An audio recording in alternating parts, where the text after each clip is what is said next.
ഓ, അപ്പോൾ കുറേ നാളായില്ലേ നമ്മളൊരു വീഡിയോ ചെയ്തിട്ട്. അപ്പോൾ ദേ ഇന്നൊരു ഹാർവെസ്റ്റിംഗ് വീഡിയോ ആണ് കേട്ടോ ചെയ്യുന്നത്.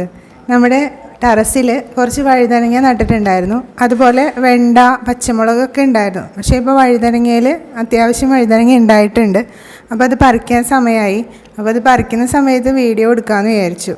അപ്പോൾ ലൈവ് ചെയ്ത് നോക്കി, പക്ഷേ നമുക്ക് റേഞ്ച് ഈ ഭാഗത്ത് കുറവായതുകൊണ്ട് അതൊട്ടും ക്ലിയർ ആവുന്നുണ്ടായിരുന്നില്ല. അപ്പോൾ ഞാൻ ലൈവ് സ്റ്റോപ്പ് ചെയ്തിട്ട് വീഡിയോ തന്നെ ആക്കിയെടുക്കാമെന്ന് വിചാരിച്ചിട്ടോ. അപ്പോൾ ഇതാണ് വഴുതനങ്ങ, വയലറ്റ് വഴുതനങ്ങയാണ്. നമ്മൾ നഴ്സറിയിൽ നിന്ന് വാങ്ങിച്ച് നട്ടതാണ്. ഇതിൽ ഹൈബ്രിഡ് വഴുതനങ്ങയാണ് കേട്ടോ. അത് നിറയെ ഉണ്ടാവും. കുറച്ച് നാളെ നമുക്ക് വീഡിയോ ഒന്നും ചെയ്യാൻ പറ്റാത്തൊരവസ്ഥ ഉണ്ടായിരുന്നു. അതുകൊണ്ട് ഞാൻ വീഡിയോസൊന്നും എടുത്തിരുന്നില്ല. പക്ഷേ നമ്മുടെ ഈ പരിപാടികളൊക്കെ, ഈ കൃഷികളൊക്കെ ഈ ഒരു ഭാഗത്ത് കൂടി നടക്കുന്നുണ്ടായിരുന്നു. പക്ഷേ അത് വീഡിയോ എടുക്കാൻ കുറച്ച് ടൈം വേണമല്ലോ, ഓരോന്നായിട്ട് എടുത്ത് വരുമ്പോൾ.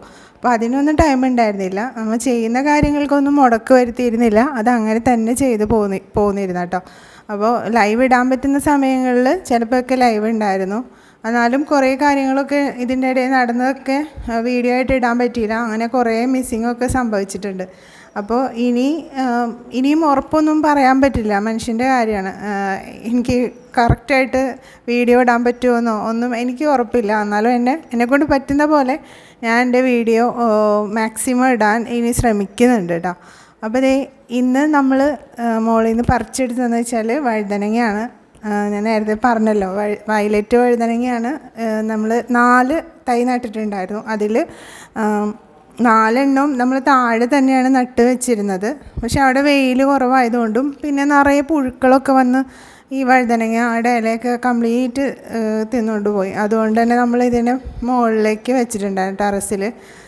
അപ്പോൾ ഇവിടെ നട്ടതിന് ശേഷം അത്യാവശ്യം നല്ല വെയിലാണ്. ടെറസിലാടുമ്പോൾ നല്ല വെയിൽ കിട്ടുമല്ലോ.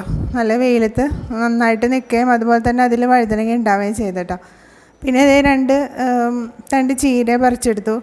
ഈ ഒരു വെണ്ടയ്ക്ക് ആകെ ഒരെണ്ണം ഉണ്ടായിരുന്നുള്ളൂ. അത് വെട്ടേണ്ട ആവശ്യം ഉണ്ടായിരുന്നില്ല. അത് അത്യാവശ്യം മൂത്തതാണ്, നമുക്കത് ഉപയോഗിക്കാനും പറ്റില്ല.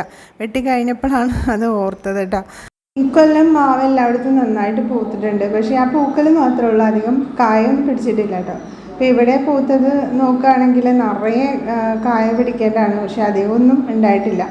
പിന്നെ ഈ നിത്യവഴുതന ഇതും നട്ടിട്ടുണ്ടായിരുന്നു. അപ്പോൾ അത് 2-3 ഉണ്ടായി നിൽക്കുന്നുണ്ട്. ഇപ്പോൾ ഇതിൻ്റെ കൂടെ ഞാനത് പറിക്കുന്നില്ല. താഴെയും ഒരു തൈ ഉണ്ട്, അതിലും ഉണ്ടായിട്ടുണ്ട്. അപ്പോൾ ഈ പറിച്ച ഈ വഴുതനങ്ങയൊക്കെ തീർന്നിട്ട് നമുക്ക് ഈ നിത്യവഴുതനങ്ങയും കൂടി പറിച്ചെടുക്കാം. അപ്പോൾ ഈ ടെറസ് ഗാർഡനിൽ നിന്ന് ഇന്ന് കിട്ടിയ നമ്മുടെ പച്ചക്കറികളാണ്. അപ്പോൾ ഇതൊരു ചെറിയ വീഡിയോ ആണ്, ഇതിൽ കുറച്ചേ ഉള്ളൂ. പിന്നെ ഇങ്ങനെ വലിച്ചു നീട്ടി കൊണ്ടുപോകാൻ മാത്രം ഒന്നുമില്ല. അതുകൊണ്ട് വീഡിയോ സ്റ്റോപ്പ് ചെയ്യണേ.